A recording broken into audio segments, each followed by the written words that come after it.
Vote বাজারে বড় শরিকের সমালোচনায় মুখর হল মথা। সিমলায় নির্বাচনী প্রচার সভায় বড় শরিকের দিকে তোপ ছুড়ল মথা। মথার অভিযোগ, পাহাড় উন্নয়নে মনোযোগী ছিল না বিজেপি, সমস্ত উন্নয়ন সমতলে। পাহাড়ের উন্নয়নে বাগড়া দিয়েছে বিজেপি। সিমলা তমাকারি কেন্দ্রের মথা প্রার্থী রবীন্দ্র দেববর্মার সমর্থনে সোনারাম বাজারে আজ অনুষ্ঠিত হয়ে গেল নির্বাচনী বাজার সভা। সভায় দলের অন্যান্য নেতৃত্ব উপস্থিত থাকলেও প্রধান বক্তা ছিলেন রবীন্দ্র দেববর্মা। ভোট প্রার্থনা করতে গিয়ে বিস্ফোরক কথা বলেছেন রবীন্দ্র দেববর্মা। দেখুন বিজেপির বিরুদ্ধে আক্ষেপের সুরে কি বলেছেন রবীন্দ্র দেববর্মা।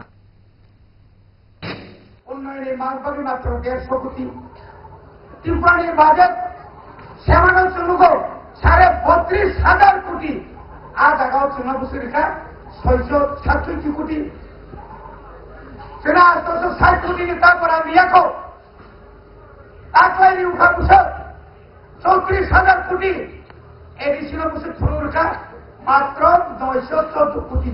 আর ইয়াকাই মাঠে ময়দানে স্থান সাহিত্যা আমি এডিসি এলাকা উন্নয়নের জন্য 6,645 কোটি টাকা এবং রাজ্যের বাজেটের 39% 6 ভাগ টাকা আমি তাদেরকে দিয়েছি এবং প্রায় 12,500 কোটি রাম এডিসি মানের কত ইয়াকার হইল।